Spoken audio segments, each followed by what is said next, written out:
Hi, it's Grandpa Bill again. I was a preteen, 12 years old or so, when I discovered CB radio, Citizens Band radio. Now that was a long time before the CB ever became popular. Back then the Federal Communications Commission still had control over the Citizens Band. And you had to have a license to operate a radio on 11 meters. To legally operate your radio station, you had to communicate on one of 23 frequencies. We used to call them channels. And they were set aside specifically for the Citizens Band.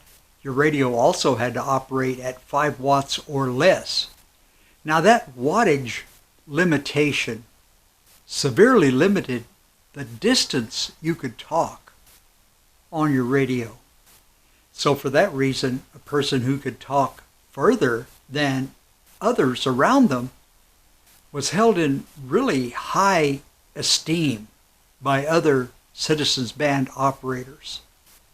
And the quest to talk farther and farther on that measly little 5 watts caused me to seek out all the information I could find on radio antenna design and how to load or match them to your frequency. I discovered that if your antenna exactly matched your frequency, that you could get the most of your signal out into the air and therefore talk further. Well, as I studied it, I became pretty good at loading an antenna, matching an antenna to the radio. So neighbors who would get a new radio station would often ask me to come over to tune their radio and antenna. That's why I was on that tin roof that day, that hot summer day, when I felt God's finger touch me. He was warmer than a summer breeze. He was softer than his silver hair. He was brighter than the twinkle in his eye as he rested in his easy chair. And I remember how he used to smile and tell me all about the folks back then. And if I had my way, you know I'd be there today, and I'd do it all over again. 1 Peter 5:6 says, "Humble yourselves therefore under the mighty hand of God, that he may exalt you in due time." There I was, on that tin roof, with my mind in absolute overload. I could feel someone's finger touching me right in the middle of my back. I looked to the right, all the way around, back down the steep tin roof to the ladder, and saw no one. Then I looked to my left, all the way around, back down again to the ladder.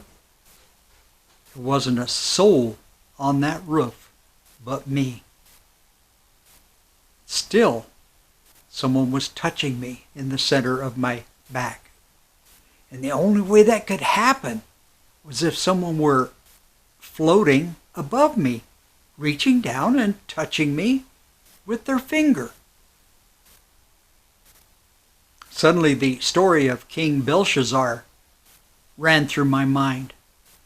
You remember King Belshazzar. He had no regard at all for God. And he had the golden goblets that had been taken from the Jewish temple, brought in to be used for wine during his wild and crazy party. Those golden goblets had previously been set aside solely for the worship of God in the Jewish temple. It was sort of like saying, "In your face, God." Suddenly, the fingers of a human hand appeared before the king and all of his guests, and they began to write on the plaster wall next to the lampstand in the royal palace. The king watched as that hand wrote a message on the wall. The king's face turned pale, and he was so frightened that his legs became weak and his knees were even knocking together. Daniel was called in to translate what was written. And what it said was, God has numbered the days of your reign and has brought it to an end.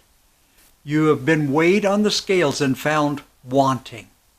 Your kingdom is divided and given to the Medes and Persians. Like King Belshazzar, I also was frightened. But then I realized something. Unlike King Belshazzar, my sins were forgiven.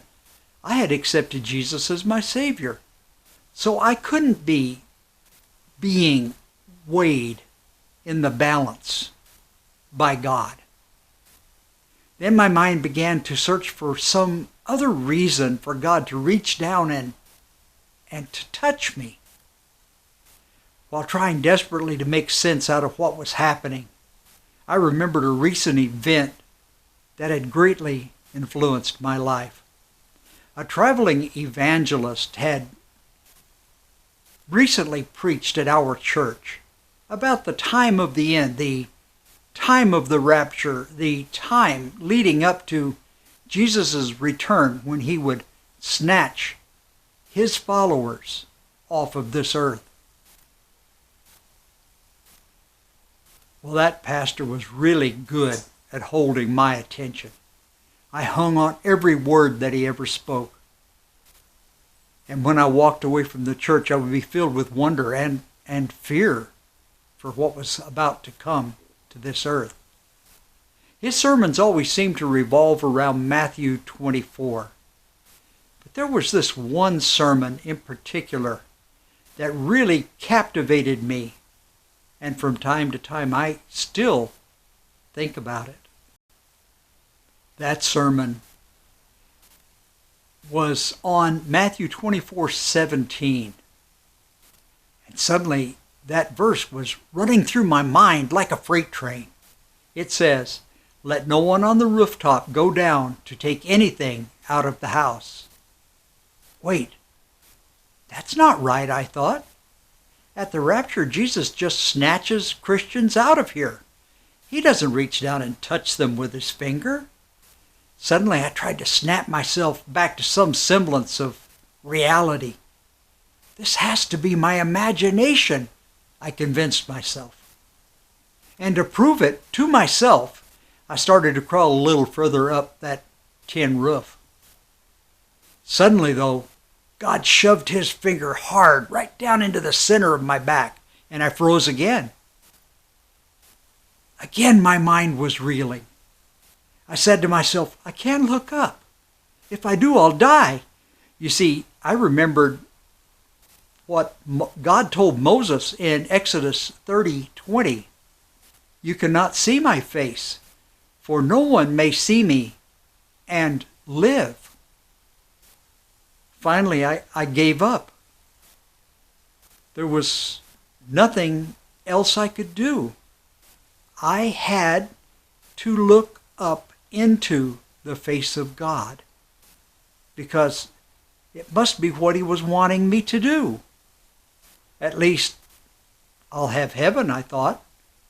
So fearfully and timidly I looked up. What a surprise! One of the elements, one of the aluminum pieces of that 3-element beam, which is a directional CB antenna, was pressing down right in the center of my back.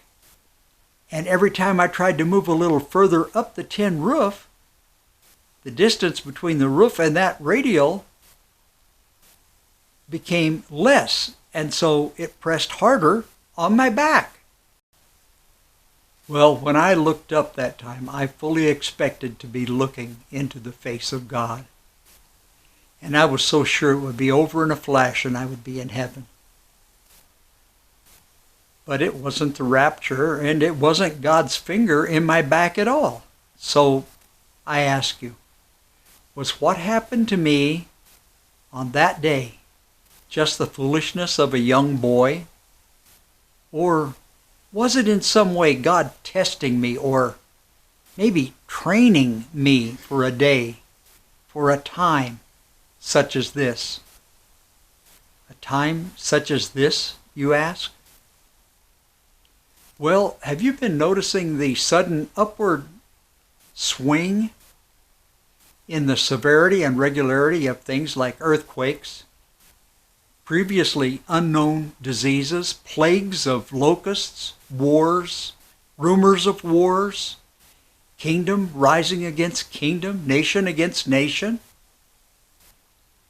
Also, have you noticed that there are many people all over the world right now, I think I lost count at around a dozen, that are claiming to be the Messiah?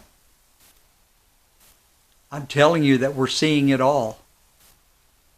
By all I mean everything that Jesus told us to look for when he gave the disciples the signs of his coming back. We're seeing it. We are approaching the time of the end. You know, you really need to be giving your life to Jesus right now while you still can. You see, there's no time left to play around. The ABCs of salvation will be found in the description box below this video. The little time that you have left is slipping through your fingers, just like sand. Don't let this opportunity, maybe your final opportunity, slip by. I'm asking you to just ask Jesus to make himself known to you. I'm asking you to test what I'm saying. Pray. Ask Jesus to show himself to you in some way, and then pay attention. Time's almost up.